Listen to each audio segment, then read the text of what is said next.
Meu nome é Cairo Santos e eu sou kicker e único brasileiro jogando na NFL. Cada chute, cada jarda conquistada, cada passo me levou para mais perto dos meus sonhos.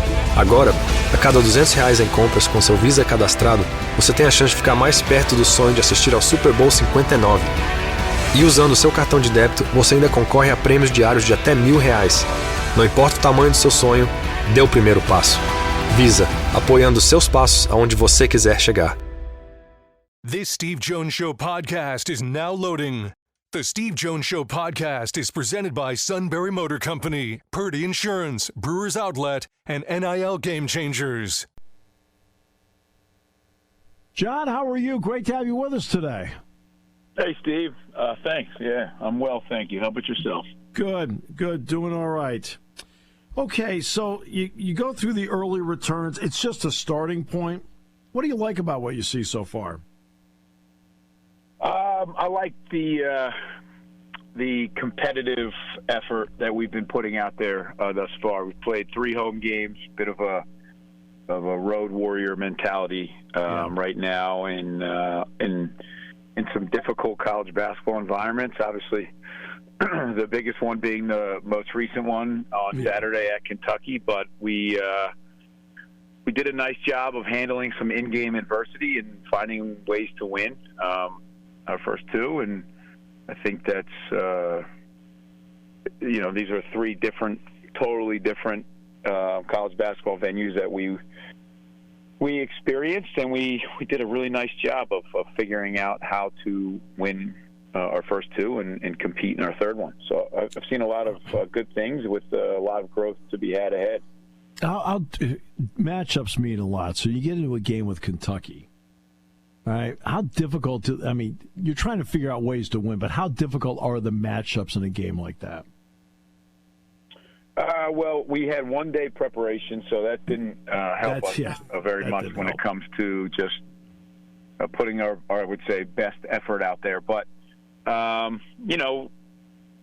have a great staff, and when you have a staff of experts like I do, and I'm so blessed to be around, they uncover every, let's just say, world of preparation, and we try to find individual strengths and weaknesses along with, obviously, the team strengths and weaknesses, and input what we have with our group and see if we can find an algorithm for success. And the Kentucky game comes with a lot of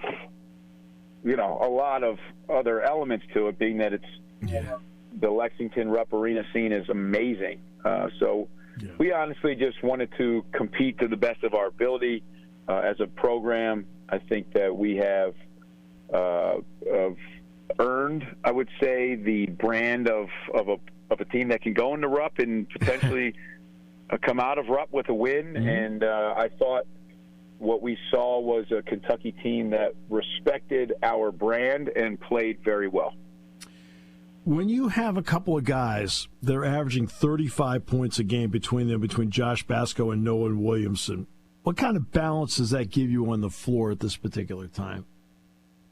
I mean, it definitely is something that we can rely on from a production standpoint that doesn't necessarily need, in our world, what we call, play calling. This is just individual aspects of the game that helps us win games, more or less. So I would say the Kentucky game where we got off on the wrong foot, no pun intended here, is Rue Biziak, our starting 4-man, twisted his ankle, and then Noah Williamson, our starting 5-man, had 2 fouls in the first 3 minutes. So we had to pivot pretty quickly into almost a different style based on now what our average height would be without those 2 for extended periods of time. And I think Kentucky really took advantage of that, particularly in the rebounding category. What's it mean moving forward, too, that Mata and Edmonds are right behind them?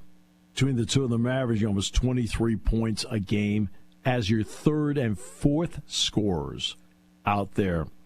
What is that doing for you? Yeah, it shows that we have depth, Steve, and we have a team that is singularly focused on the mission at hand, game by game, day by day.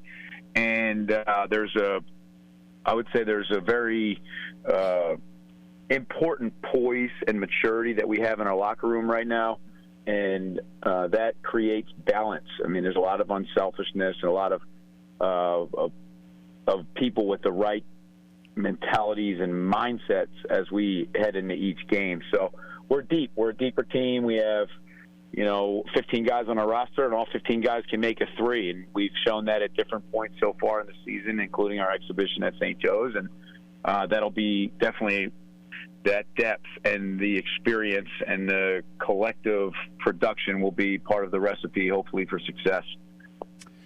For whatever reason, I've kind of found of late that the adults are more like, didn't win, and the players are like, I hated losing. All right, what's next? I mean, Right. Am I wrong about this, John? Well, yeah, I mean, I think it depends on the individual, but I do think that nobody likes to lose. I think there's a quicker turnaround nowadays than there's ever been, but part of it is the general societal culture, and the other part is just I would say the psychological findings of how to respond to adversity. You want to learn from the losses, but you don't want to let them linger, and you have to move forward, and you have to be prepared for the next opportunity that you get. And harboring feelings over a loss could really lend itself to another loss. So finding that balance is always difficult, I think, but what I still find is nobody likes to lose. Yeah. Oh, no, I didn't say they like to lose, but they seem to get on task and go, okay, let's go. So far it's been Philadelphia, exhibition, Newark, Evansville, Lexington. Oh, just for a couple laughs, let's play in Lewisburg on Wednesday night.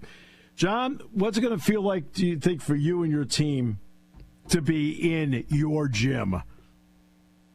Yeah, I mean, it's going to be nice to be playing in front of, Lewisburg loyal faithful that we have, and we play 4 straight home games, and I'm looking forward to it for sure.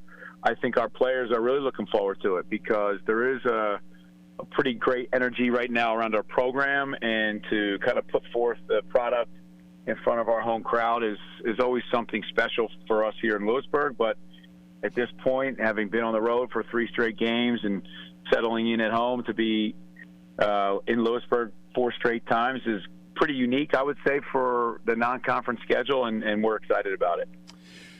Sometimes, though, you learn something when you're on the road. It's just you. It's you against, quote, all of them.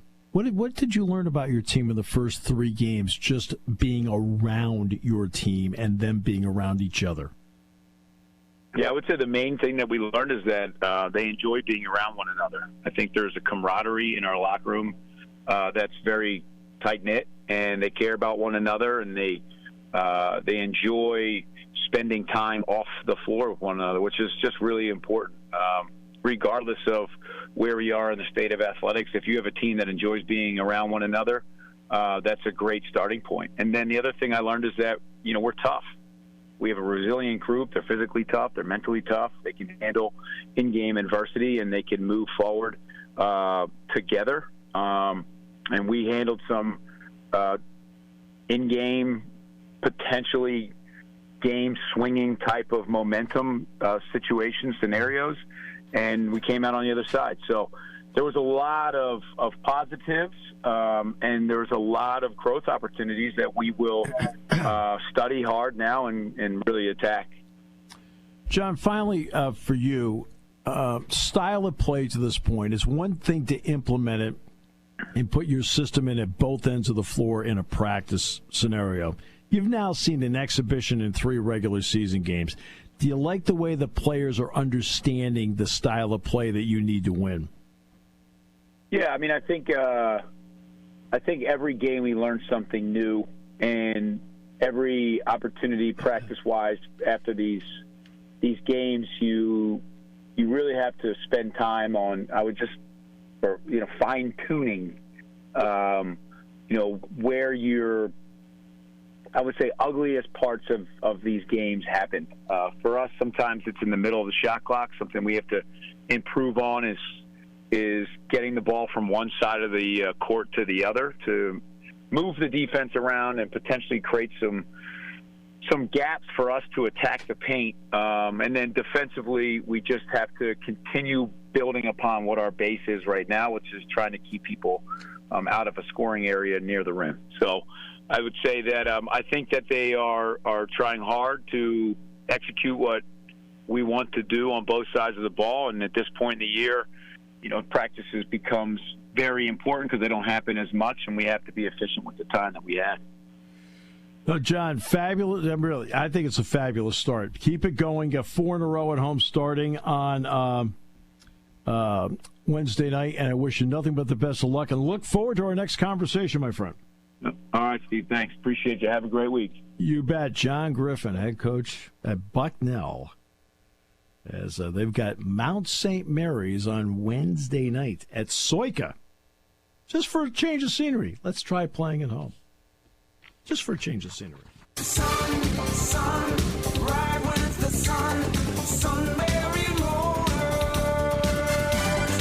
Hi, I'm Kyle Mertz, and I am the sun. Let's see where Sunbury Motors can save you the most money in the small SUV segment. Sunbury Motors Hyundai has unbelievable finance rates that will save you thousands in interest payments. Choose from over 50 new Hyundai Tucsons with 0% financing for 48 months or 1.99% for 60 months. Sunbury Motors Ford has $4,000 off plus 0% APR for 36 months on 2024 Ford Escapes and $4,100 off plus 3.9% APR for 36 months on 2024 Ford Bronco Sports. Sunbury Motors Kia on the Strip in Hummel's Wharf has incredible savings on 2025 Kia Sportages. Save over $1,500 plus get 1.9% APR for 60 months on 24 in-stock Sportages to choose from. So, what's the takeaway here? Sunbury Motors will save you the most money on your next small SUV, whether you're interested in over 50 in-stock Hyundai Tucsons, Ford Escapes, or Bronco Sports, or a new Kia Sportage.